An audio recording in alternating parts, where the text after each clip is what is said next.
yang terhormat, sebelum kita mulai tausiah kuliah subuh pagi ini, marilah kita sama-sama beristighfar dulu.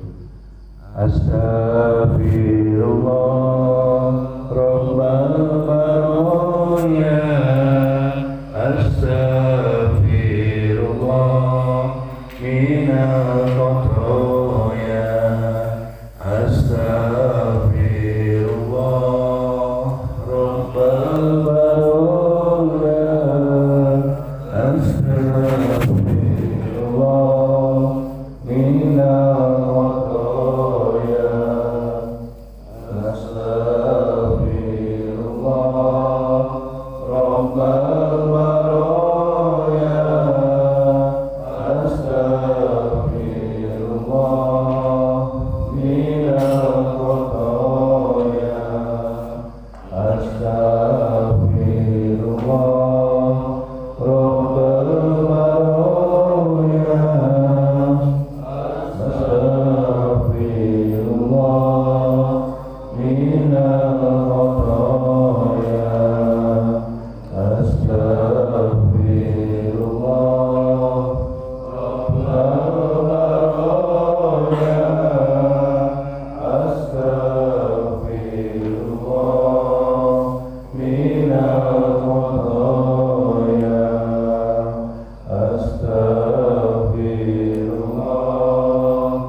Assalamualaikum warahmatullahi wabarakatuh.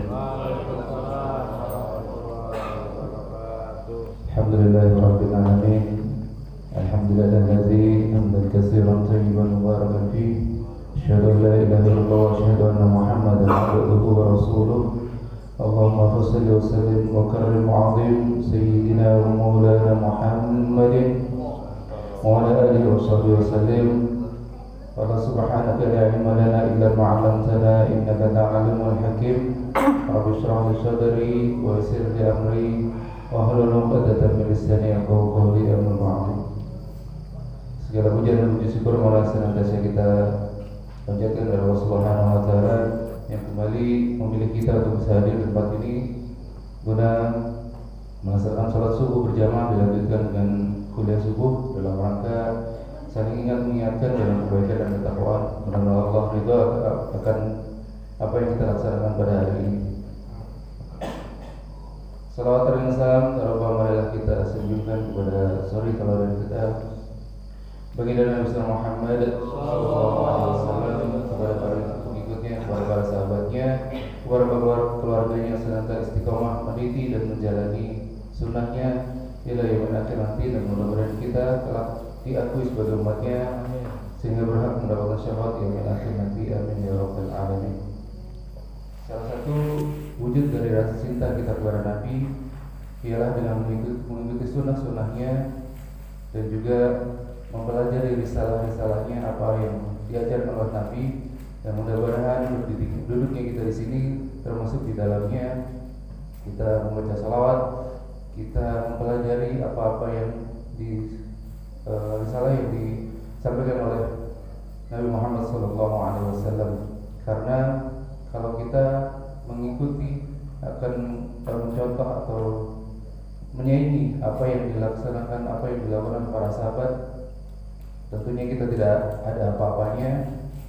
Salah satu yang pernah saya sampaikan bahwa sahabat Abu Bakar radhiyallahu anhu pada saat perang beliau menginfakkan seluruh hartanya ke jalan Allah. Kemudian Nabi Muhammad SAW menanyakan kepada Abu Bakar, wahai Abu Bakar, lantas apa yang kau tinggalkan untuk keluargamu? Lalu Abu Bakar menjawab, cukuplah Allah dan Nabi-Nya, aku titipkan kepada anak-anakku. Karena jika Allah sudah ridho kepada aku dan keluargaku, maka semuanya akan terpenuhi. Kemudian kita ambil contoh para sahabat di perang Uhud. Kita ingat, kita coba pelajari, kita coba mengambil hikmah dari apa yang dicontohkan oleh sahabat. Kita ingat Talha bin Ubaidillah pada saat itu pada perang Uhud, bahwa dikisahkan beliau itu sampai berdarah, sampai terluka di 70 bagian tubuhnya. Tidak ada bagian tubuhnya yang tersisa kecuali di situ ada luka, terkena tombak, panah dan lain sebagainya, pedang dan sebagainya. Lalu ketika beliau melihat Nabi juga waktu itu pada perang Uhud sudah sangat terluka, banyak sekali luka di tubuh beliau. Kemudian para sahabat membawanya ke sebuah bukit. Para sahabat membawanya ke sebuah bukit. Lalu Talha bin Ubaidillah melihatnya, kemudian dengan terhuyung-huyung ketika Nabi akan dinaikkan ke sebuah batu, maka beliau melihat karena Rasulullah sudah sangat payah, sudah sangat tenaganya sudah habis, maka beberapa para sahabat itu mendorong tubuh beliau ke sebuah batu tapi tidak berhasil. Maka apa yang dilakukan oleh Talha bin Ubaidillah, beliau menjadikan tubuhnya sebagai pijakan untuk Rasulullah naik ke batu tersebut. Lalu Rasulullah melihat hal tersebut, ya Rasulullah, Talha bin Ubaidillah mengatakan, ya Rasulullah, jadikan tubuh ini sebagai pijakan. Lalu Rasulullah naik ke atas batu tersebut, kemudian dengan air mata yang mengalir bercampur darah. Maka ketika itu air mata Rasulullah yang bercampur darah itu menetes ke mukanya Talha bin Ubaidillah. Apa yang dikatakan Talha bin Ubaidillah? Beliau tertawa, lalu beliau berkata, ya Allah, ambillah seluruh darahku pada saat ini sehingga engkau ridho. Masya Allah, apa yang dilakukan dicontohkan oleh Talha bin Ubaidillah. Lalu Rasulullah berkata, Talha wajib masuk surga. Talha wajib masuk surga sampai 3 kali. Kemudian diriwayatkan juga ketika itu Rasulullah sudah sangat payah, sudah ada ikatan tali helm beliau yang melesak ke dalam kening beliau. Kemudian karena takut itu akan menimbulkan bahaya, akan dijadikan sebagai mungkin sumber penyakit atau wabah atau mungkin infeksi dan sebagainya. Lalu Abu Ubaidillah melihat hal tersebut, beliau berkata bahwa tameng tersebut yang melesat tersebut harus segera dicabut untuk menghindari penyakit yang nanti bisa ditimbulkan dari tameng tersebut, dari tali helm beliau. Maka beliau tidak tega untuk mengambilnya dari tangan beliau. Kemudian beliau menggigit tali tersebut yang melesat ke kening Rasulullah SAW. Kemudian patahlah satu gigi beliau, sampai 3 kali gigi beliau patah, dan Rasulullah menyampaikan bahwa gigi Abu Ubaidah sudah mendahului masuk surga. Kemudian melihat itu,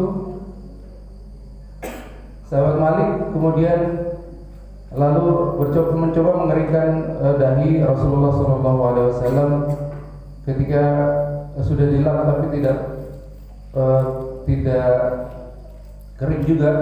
Maka beliau menyedot bekas luka dari Rasulullah SAW. Beliau menyedotnya, kemudian masukkannya ke dalam mulut beliau. Lalu Rasulullah bersabda, Rasulullah berkata, muntahkan ya Malik, muntahkan ya Malik. Tapi apa yang dilakukan oleh Malik? Beliau menelan darah Rasulullah. Maka beliau sangat bangga karena darah Rasulullah telah masuk ke dalam tubuhnya, dan Rasulullah pun menjanjikan bahwa beliau akan masuk surga bersama Rasulullah SAW. Masya Allah, apa yang dilakukan oleh para sahabat saking cintanya kepada Nabi Muhammad SAW sampai seperti yang dikisahkan dalam perang Uhud tersebut. Kemudian bagaimana kita bisa mewujudkan rasa cinta kita kepada Nabi SAW, yaitu dengan mengikuti sunnah-sunnahnya, mempelajari risalah-risalahnya, dan mengamalkan dalam kehidupan kita sehari-hari. Contohnya dalam yang sederhana aja, minum. Sebelum minum kita baca Bismillahirrahmanirrahim. Bismillahirrahmanirrahim. Tangan kanan, Pak. Alhamdulillah, salah satu sunnah sudah kita laksanakan. Baik, ini tidak terasa sudah minggu kedua, ternyata cepet banget. Kalau kemarin Ustaz Raswan sudah menyampaikan, besok minggu ketiga Ustaz Farhan. Kalau saya mengibaratkan ini dalam kaidah fikih bertoharah, Ustaz Raswan sama Ustaz Farhan Hidayat ini dari namanya sudah mengatakan. Ini kalau kemarin di share Ustaz Endar itu kayaknya nggak pas, Pak. Nggak pantas itu Ustaz Endar, kayaknya nggak pantas itu. Kalau Ustaz Farhan Hidayat itu kan ngomong dah Ustaz Muhammad Raswan, apalagi depannya ada dokter, ada MPD kalau salah, Al-Barbasi. Kalau mungkin Ustaz Farhan Al-Sundawi mungkin ya. Kalau saya Ustaz Endar itu kayaknya nggak pas dari namanya juga tidak meyakinkan ya. Kalau saya ibaratkan beliau ini sebagai sumber air. Ketika dalam ilmu taharah, fikih taharah, ketika ada sumber air maka debu itu tidak boleh dipakai. Jadi haram ketika ada sumber air, haram untuk kita bertayamum. Kalau saya ibaratkan saya ini cuma debu gitu kan. Karena kerjanya juga engineering, itu jauh banget dengan agama. Kalau beliau berdua ini memang di situ kerjanya gitu kan. Kalau saya ibaratkan ya beliau berdua ini sumber air. Kalau ketika kita akan mengambil wudhu, maka yang ketika ada sumber air ya kepada beliau berdua ini, kepada sumber air itu kita berwudhu. Dan debu yang istilahkan di saya ini ya harusnya sih tidak boleh dipakai, tapi tidak apa-apa kita coba menyampaikan apa yang sedikit yang saya miliki. Mudah-mudahan bisa diambil hikmahnya, mudah-mudahan bisa menjadi pelajaran khususnya bagi diri pribadi saya sendiri dan umumnya kepada para jemaah. Amin ya rabbal alamin.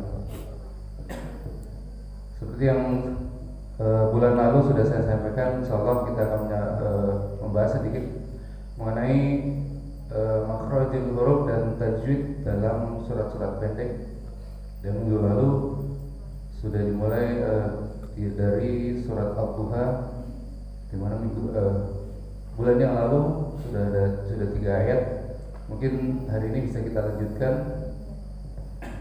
Bagi para jamaah yang mungkin bawa handphone, mungkin bisa dibuka juga, kita coba pelajari faedah tajwid dan juga makharijul huruf dari surat Al-Duha, dan mungkin kita baca juga terjemahannya, kita pelajari hikmah yang terkandung dalam surat Al-Duha tersebut. Bismillahirrahmanirrahim. Wadduha, wadduha ada tasdid di situ. Wadduha harus ada penekanan di situ. Demi waktu duha ketika matahari naik sepenggalan.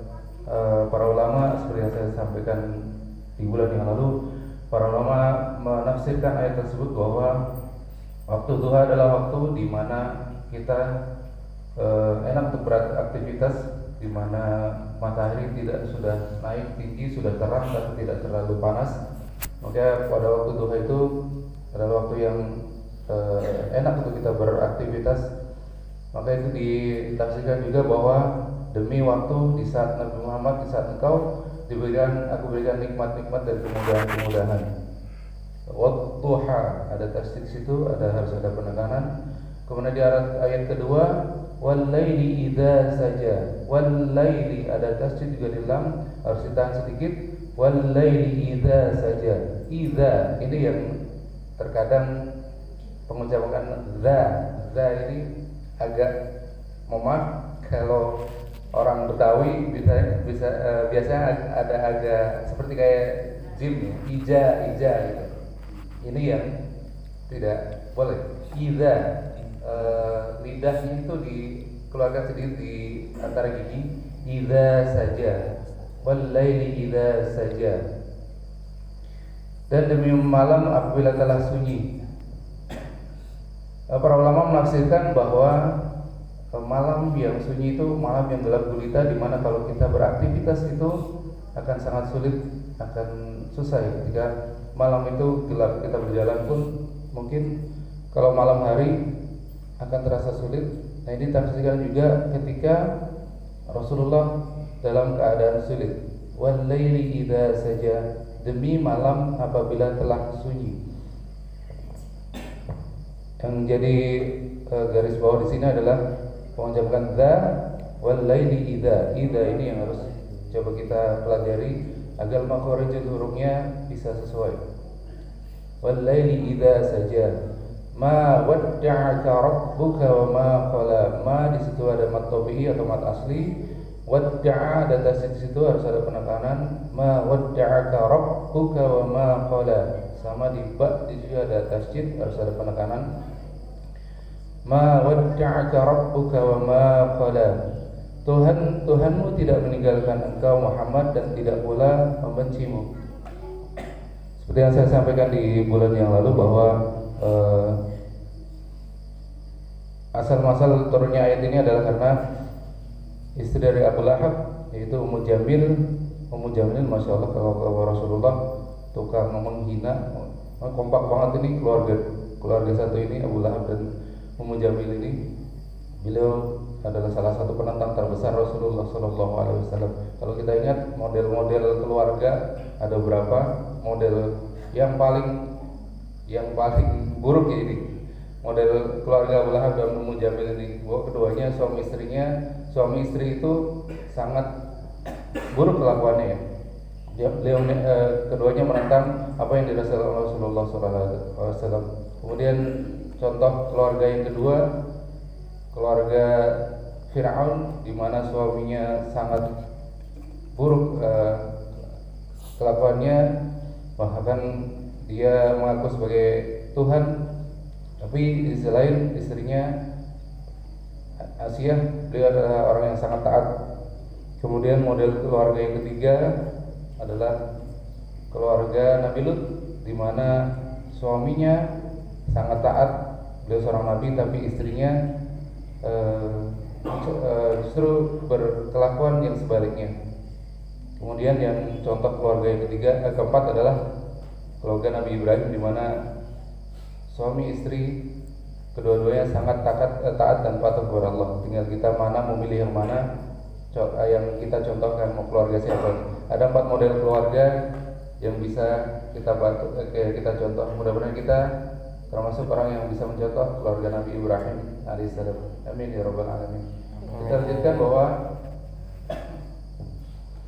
sebab turunnya ayat ketiga ini bahwa Ummu Jamil waktu itu mengolok-olok Rasulullah. Ketika itu Rasulullah sudah beberapa bulan, ada yang menafsirkan, ada yang menyampaikan 6 bulan, 3 bulan, bahwa beliau tidak menerima wahyu. Kemudian Rasulullah bolak-balik ke bukit. Beliau mencari malaikat Jibril yang biasa menyampaikan wahyu. Tapi ketika itu beberapa bulan tidak turun wahyu, maka ketika itu para kaum kafir Quraisy menolak beliau, termasuk Ummu Jamil ini yang sangat vokal bahwa wahai Muhammad, engkau telah ditinggalkan oleh Tuhanmu.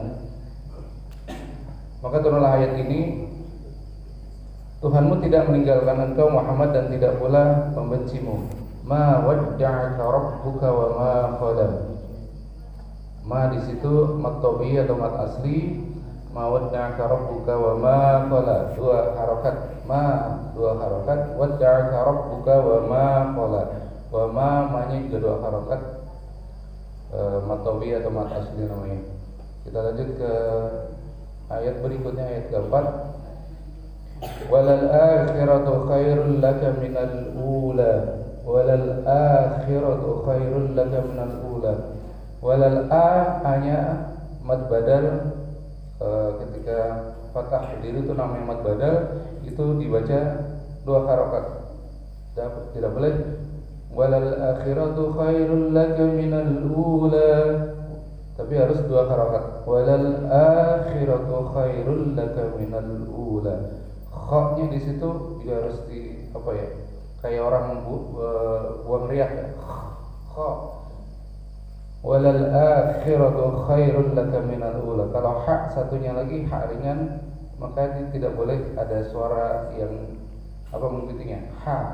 Tapi ini beda, kha, jadi harus tebal. Walal akhiratu khairul laka minal ula. Lamnya juga ada tasydid di situ, harus sedikit tahan. Walal akhiratu khairul laka minal ula. Lainnya juga u-nya mat tabi sama mat asli itu 2 harokat, atau disebutnya 1 alif, itu 2 harokat. Kita coba baca terjemahannya. Dan sungguh yang kemudian itu lebih baik bagimu dan daripada yang permulaan. Bahwa setiap apa yang kita lakukan di dunia nanti akan kita petik di akhirat nanti. Bahwa kalau di ayat lain, di surat lain, ada yang menyebutkan seperti ini juga, surat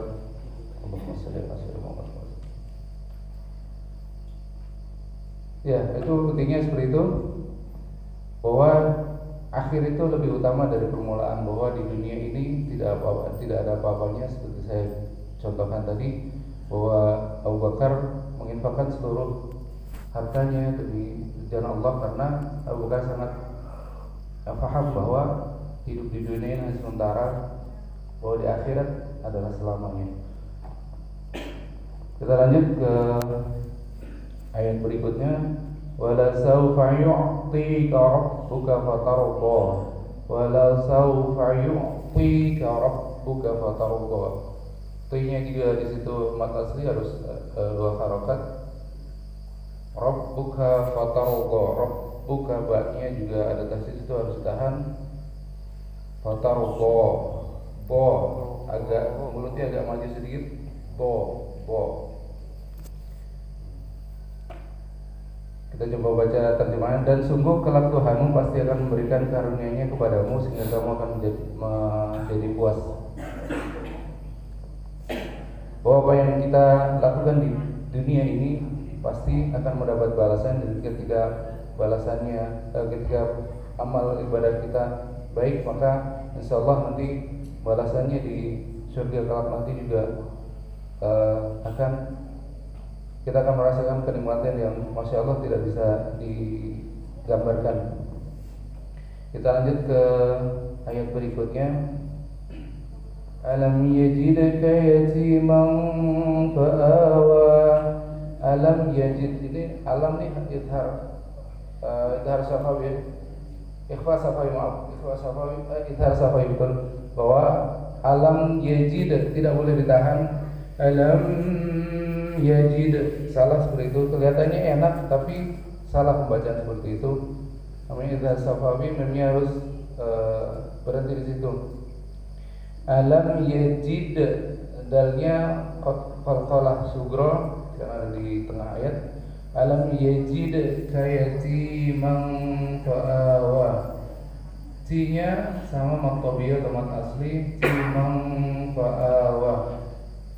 Tanwin ketemu fa itu hukumnya ifa.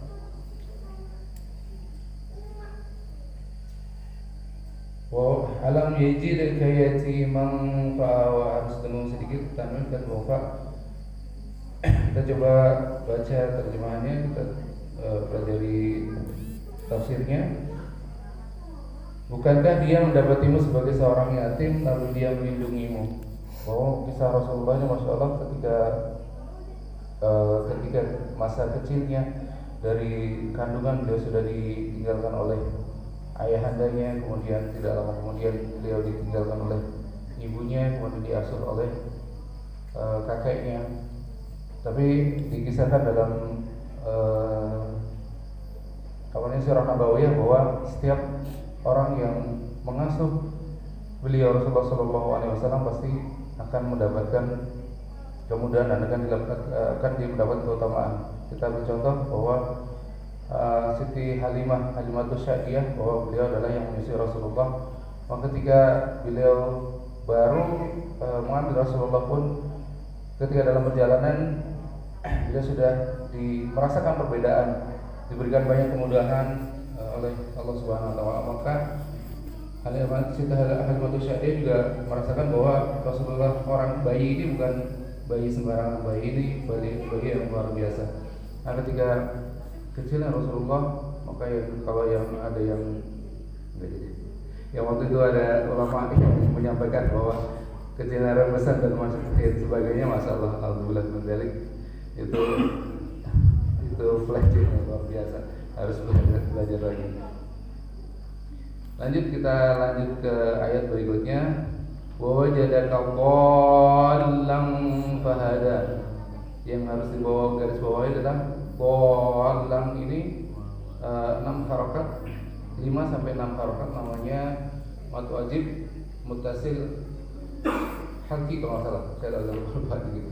Mad wajib muttasil kalimi, bahwa dia alis, tanda alis di atasnya ketemu tasjid.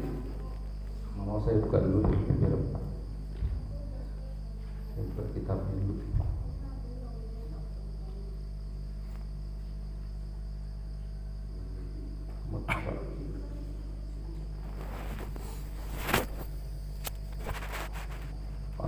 Mad lazim mustaqal kalimi. Jadi ketika ada alis bertemu dengan tanwin, ada bertemu dengan tasjid. Wa wajadaka dhallan fahada. Mad lazim mustaqal kalimi, harus 6 harokat, harus panjang.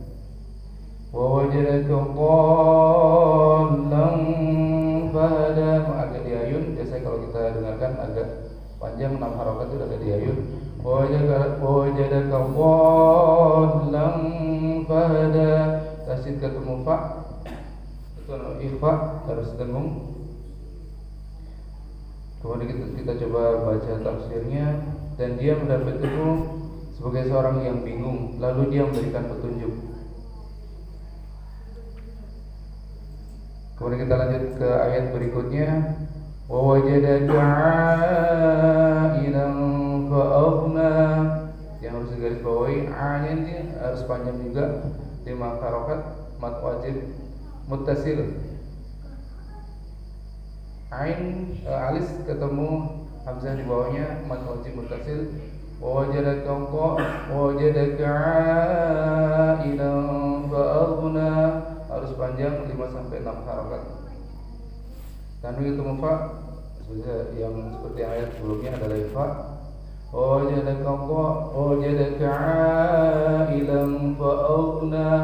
Ghaid ini juga ada beberapa yang terkadang ada seperti qalqalah ya. Kalau dulu saya di kampung itu kalau magh gitu, kalau di Al-Fatihah kayaknya udah bener banget magh gitu, tapi ternyata itu emang salah. Apa yang saya pelajari dulu ternyata emang kalau sesuai dengan kaidah tadi salah, tidak boleh ada pantulan di situ, bukan huruf qalqalah. Wajadaka ailan fa'aghna. Dan dia mendapatimu sebagai seorang yang kekurangan lalu yang memberikan kecukupan. Jadi Allah mengingatkan Rasulullah bahwa di saat-saat beliau sedang susah, maka Allah lah yang Allah memberikan kemudahan. Kemudian ayat berikutnya, fa'ammal yatima fala taqhar. Fa'ammal, mimnya ada tasdid situ, bahwa di sini adalah punya wajibul gunah, harus ditahan. Fa'ammal yatima fala taqhar, mimnya harus ditahan. Kalau gunah itu ada dua, huruf nun, mim dan nun. Ketika ada tasdid situ harus ditahan. Misalnya surat Al-Qadr, inna anzalnahu fi lailatul qadr. Inna di situ juga ada tasdid, inna anzalna. Di situ nanya juga harus panjang, karena kalau kita lihat di Al-Qadr, nanya itu mad jaiz munfasil itu alis ketemu dengan alif, itu harus dibaca panjang. Sama tadi. Fa'ammal yatima fala taqhar. Fa'amma mimnya tasdid itu gunnah harus ditahan. Fa'ammal yati-nya matobi atau mat asli yatim. Fa'ammal yatima fala taqhar, lainnya juga sama matobi atau mat asli, dua harokat. Fala taqhar. Nah di situ qaf ada huruf qalqalah. Taqhar, nggak boleh taqhar, nggak boleh, harus ada mantul listrik. Taqhar. Maka terhadap anak yatim janganlah engkau berlaku sewenang-wenang. Jadi ayat ini menunjukkan kepada kita bahwa kita tidak boleh menghardik anak yatim. Semua masalah kita harus sayang kepada anak yatim. Lanjut ke ayat berikutnya, wa amma mimnya juga ada tasdid situ, hukumnya gunnah. Wa ammasaila fala tanhar. Sanya itu ada alif ketemu hamzah di bawah, itu mad wajib muttasil, harus panjang 5 sampai 6 harokat. Wa ammasaila fala tanhar, nunnya idgham, tidak boleh didengung. Fala lamnya 2 harokat, matobi mat asli, fala tanhar. Dan terhadap orang yang meminta-minta janganlah engkau menghardiknya. Ini kita terkadang banyak. Kita melihat orang minta-minta, kita sudah nggak ngasih, tapi kita mencela itu. Ini dalam ayat ini kita dilarang untuk mencelanya. Kalau mau nggak ngasih ya sudah, diam saja. Kalau ngasih, kalau enggak ya enggak gitu. Maksudnya. Lanjut di ayat terakhir, wa amma bi ni'mati rabbika fahaddits. Mimnya tasdid gunnah, hukumnya gunnah ditahan. Wa amma bi ni'mati rabbika fahaddits. Dan terhadap nikmat Tuhanmu hendaklah engkau menyatakan dengan bersyukur. Maka dari surat ini kita bisa ambil ibrah, kita ambil pelajaran bahwa ketika kita merasa sempit, kita merasa sedih, sedang galau kalau orang sekarang bilangnya, maka ingatlah nikmat-nikmat Allah yang sudah diberikan dikaruniakan kepada kita. Maka kita harus kembali kepada Allah, karena Allah lah yang sudah memberikan kita banyak sekali nikmat-nikmat.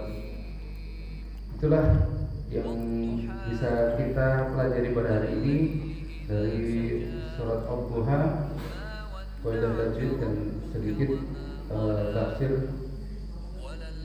yang kita bahas pada hari ini. Mungkin itu saja yang bisa saya sampaikan dan saya juga. Mohon maaf atas segala kekurangan. Jika ada yang salah, mohon langsung dikoreksi sekolah atau teman. Sekali lagi ini saya mengabarkan saya sebagai debu.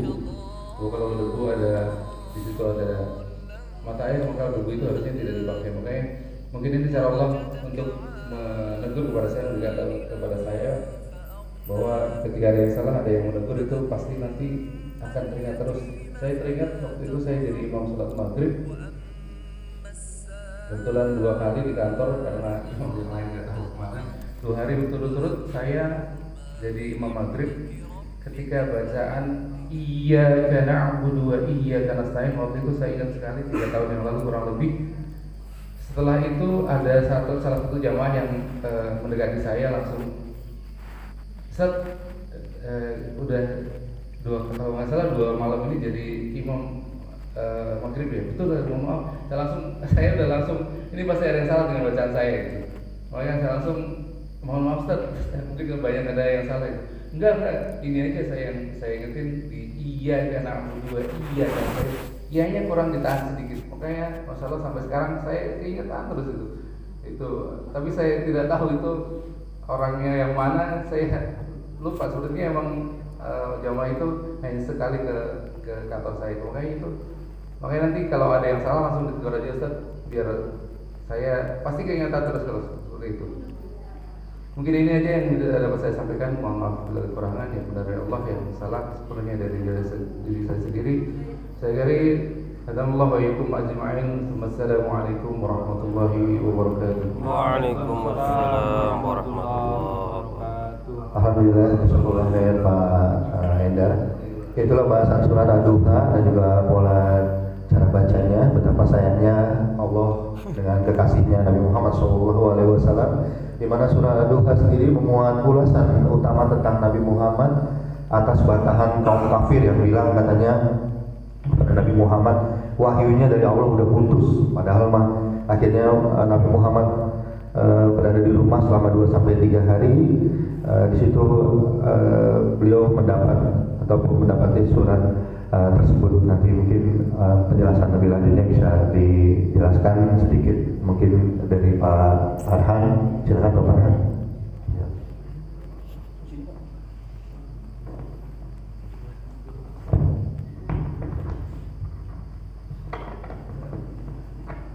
Baik, assalamualaikum warahmatullahi wabarakatuh. Waalaikumsalam warahmatullahi wabarakatuh. Alhamdulillah, terima kasih Pak Endar yang telah menyampaikan materinya pada hari ini. Saya pikir Pak Endar sudah cukup menguasai tajwid ya, tinggal disampaikan aja ke kita. Jadi secara tidak langsung saya mengamanahkan Pak Endar untuk terus konsisten belajar tajwidnya Pak. Nanti kita yang ada di sini tinggal memetik hasilnya.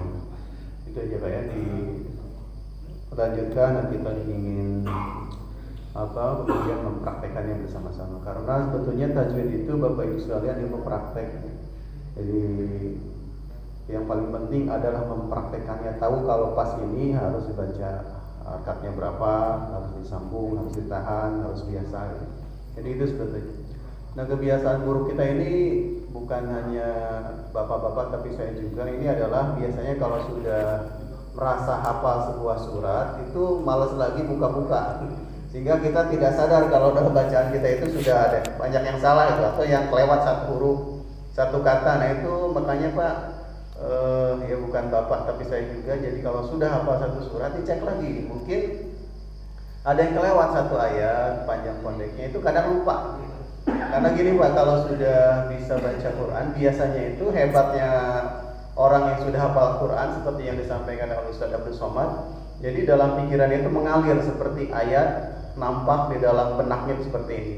Panjangnya kelihatan, tasdidnya kelihatan. Nah itu hafal sebenarnya. Kalau kita makan bacaannya keluar dari mulut tetapi di alam otak apa yang dipikirin ya. Nah itu sehingga yang keluar pun jadi beda. Nah itu yang penting, makanya perlu sekali pengajian seperti ini biar ada kontrol. Waduha, kemudian banyak orang yang sudah hafal tetapi pas praktek bacanya mungkin karena lupa itu, karena kurang buka-buka lagi, sering banyak yang kelewat bukan hanya hurufnya tetapi tajwidnya. Nah, oleh karena itu pas sekali ada pengajian seperti ini. Dan luar biasanya Waduha ini dari mulai Pak Endar baca sampai terakhir ditutup dengan hamdalah itu semuanya mengandung prinsip-prinsip yang luar biasa. Waduha ini kan ada kata-kata walal akhiratu khairul laka minal ula, dan akhirat itu lebih hebat, lebih utama daripada dunia gitu kan.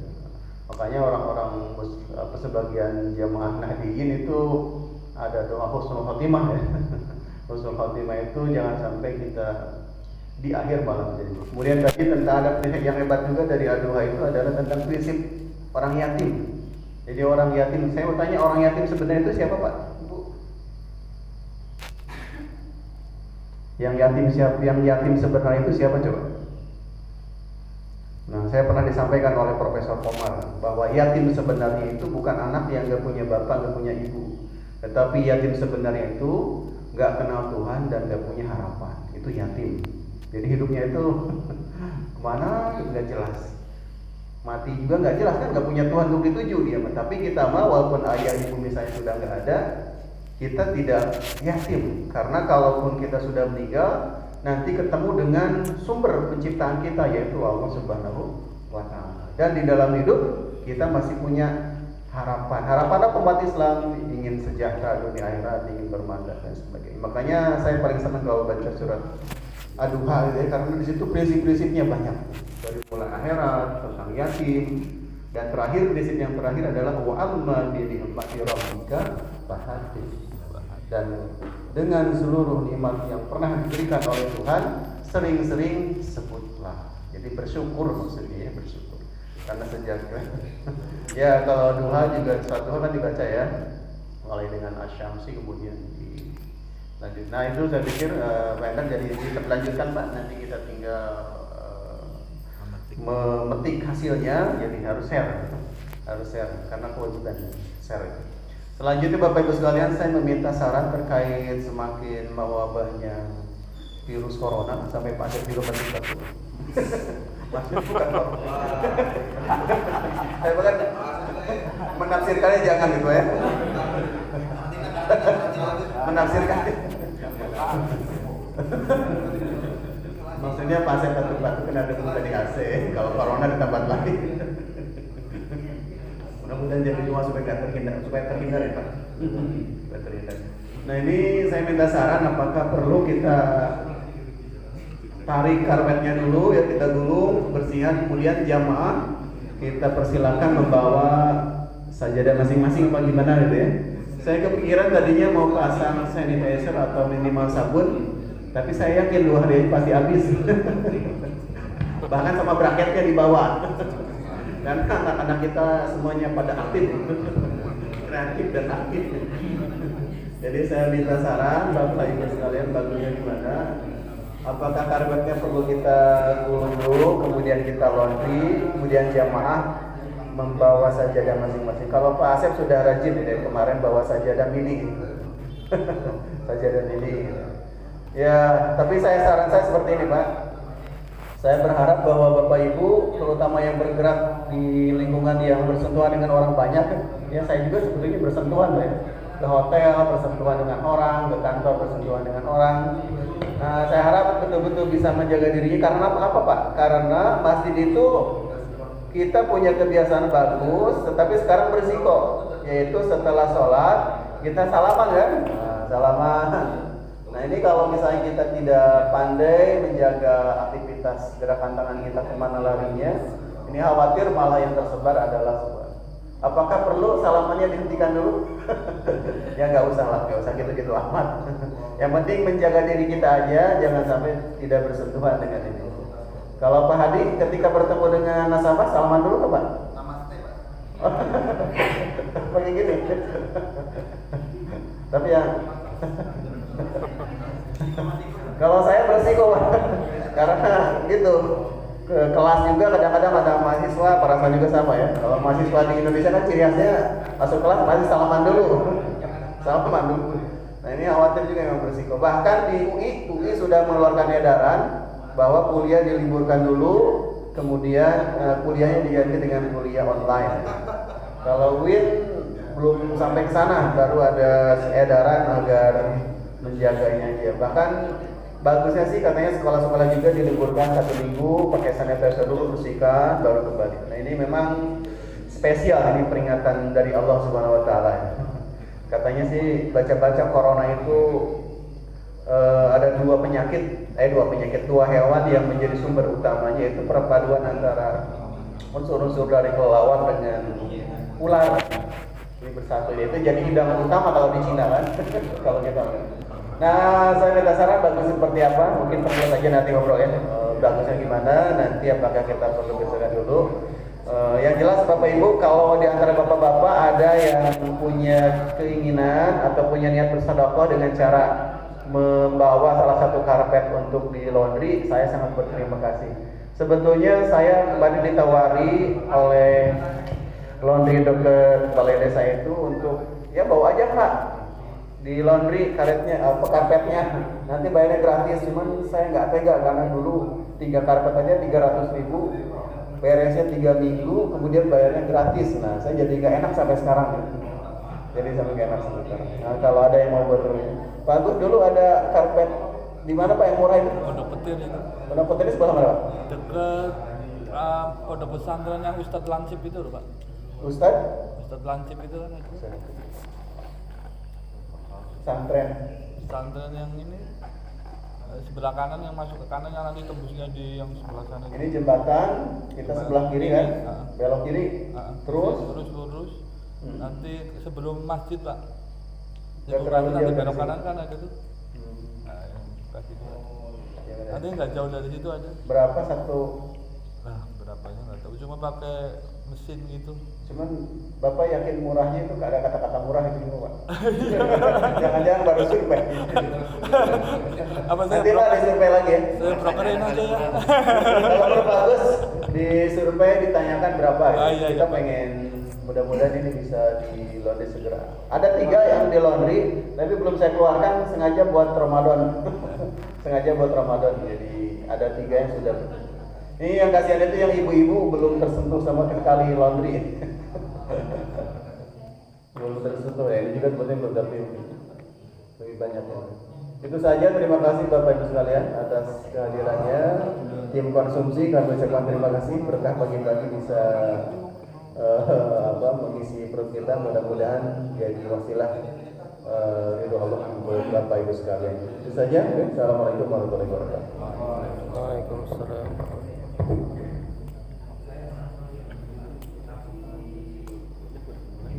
Terima kasih Pak Farhan. Dari Pak Raswan bisa ada tambahan Pak? Mungkin ada masukan dari tausiah Pak Indra. Baik, jazakallah khairan buat Pak Indra. Ya tadi saya juga setuju sama Pak Farhan kalau kita harus memperhatikan tajwid ya, tapi tergantung dari daerah juga. Ada kan kalau orang Sunda kan kul ya ayyuhal kafirun gitu kan. Udah kafirun. Ada lagi orang Brebes qul huwallahu ahad. Qul huwallahu ahad, Allahu samad. Itu tergantung. Nah itu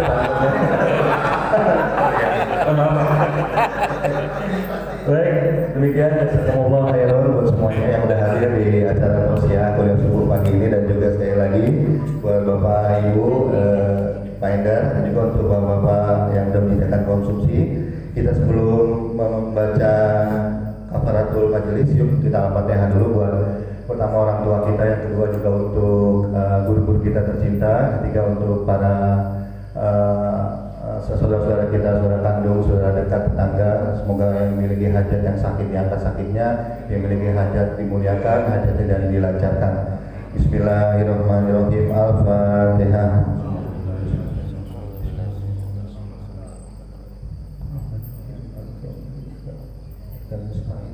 Ihdinas siratal mustaqim, siratal ladzina Rabbana atina fid dunya hasanah wa fil akhirati hasanah wa qina adzabannar. Subhanaka Allahumma wa bihamdika asyhadu an la ilaha illa anta astaghfiruka wa atubu ilaik. Wabillahi taufiq wal hidayah. Wassalamualaikum warahmatullahi wabarakatuh.